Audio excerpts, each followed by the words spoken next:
Welcome back, guys. So now that we have the low poly done and we have the high poly done, which we just imported from Fusion 360, now we can start doing the UVs for the low poly. And we're just going to do a really quick automatic UV unwrap. So while the high poly is still hidden, we'll grab, and this actually might be a good time to change the name on this now. So right now it says cube, and if you double click on it, we can change it to wall panel 1 underscore low.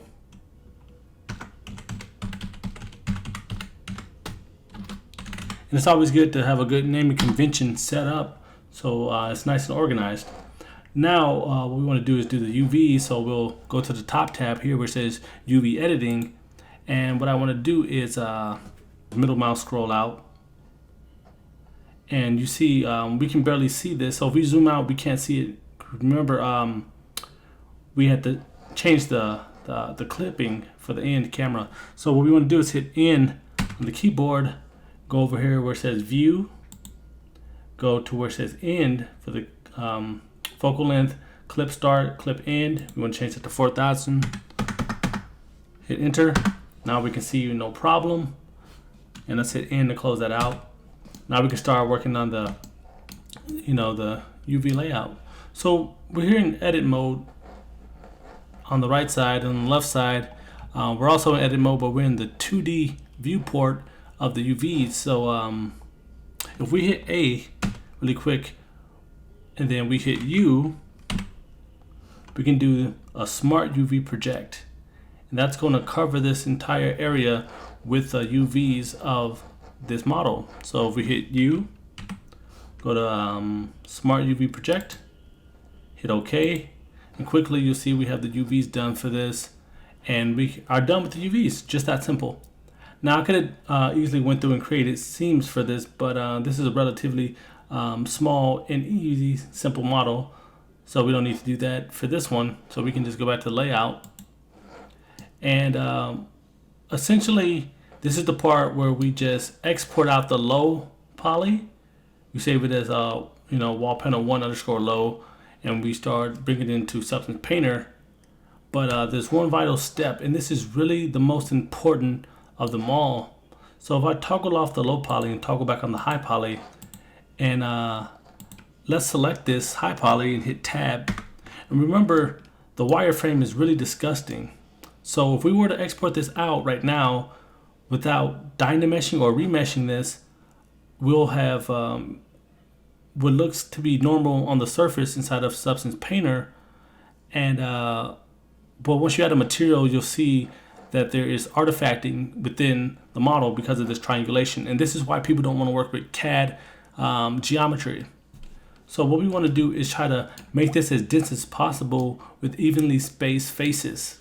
And I know that's a lot to take in, and you might not understand just yet, but typically I do ZBrush for this part of the ordeal for the high poly. I import the high into ZBrush, and then I do this thing called dynameshing, and that's the same thing as remesher inside of Blender. So don't get hung up and attached to certain terminology, because depending on the program or software you're using, it may differ. So if we go to the modifier tab here, and then we go to add modifier, and then we go to remesher here. So if we go to remesh, what we want to do is select it. You want to go to sharp. So don't choose voxel. You want to go to sharp and change this number to 10. And then we can't apply it here. So if you hit the drop down here, we can't apply it because we are in edit mode, and you can't apply modifiers in that case. So you want to hit tab over here, or just switch from edit mode to object mode. So it doesn't matter how you get there, it does the same thing. Hitting tab does that. So you want to make your way back to object mode. Now we can hit this drop down and apply this, and watch how the topology changes. And depending on the specs of your PC, you might not be able to handle this, and that's why ZBrush is perfect for remeshing, but it's called dynamesh inside of there. So now if we select this model and hit tab, and once the wireframe, you see the wireframe doesn't look that weird with the triangulation going all over the place. It's dense, and this is what you want. It's evenly spaced, right? And it still maintains the surface. So if I hit tab, you can't tell that has happened unless you go wireframe and see that. And again, guys, I typically use ZBrush, so ZBrush can handle a high poly count. Blender cannot handle it so well, so depending on your specs, this may give you some problems. So yeah, now what I want to do is just export this out, this high poly, and save this on top of the original high poly. So I'll just go to File, Export. Ensure you don't put import because you'll just save over the file, and we want to export this out as an OBJ. And one thing to make sure you do is go to the right and check selected only, because if you don't, it's going to export the entire scene, and you don't want that. You just want the specific model that we have, which is the high poly. So now we can save this.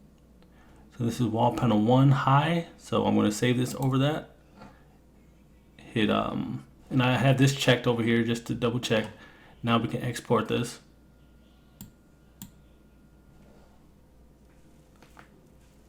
So we made this high poly a lot denser, and we exported this out on top of our original high poly. Exactly what you want to do.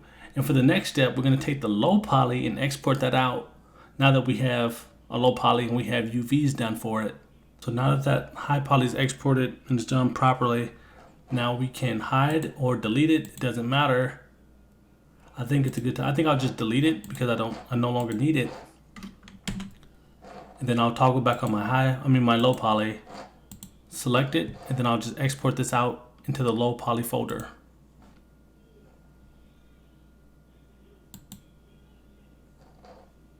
And I want to go up and ensure you're doing it in the low poly version, not the high poly, because you're just going to save over a version. So I have a low poly folder, and remember to check this selection only. And I already have the name here, but I want to change this from high to low. So wall panel 1_low is what you want to do. And once that's saved, you can hit OBJ, export. And we are done with this model. So I'm just going to go straight to Substance Painter so you guys can see the next step in the process.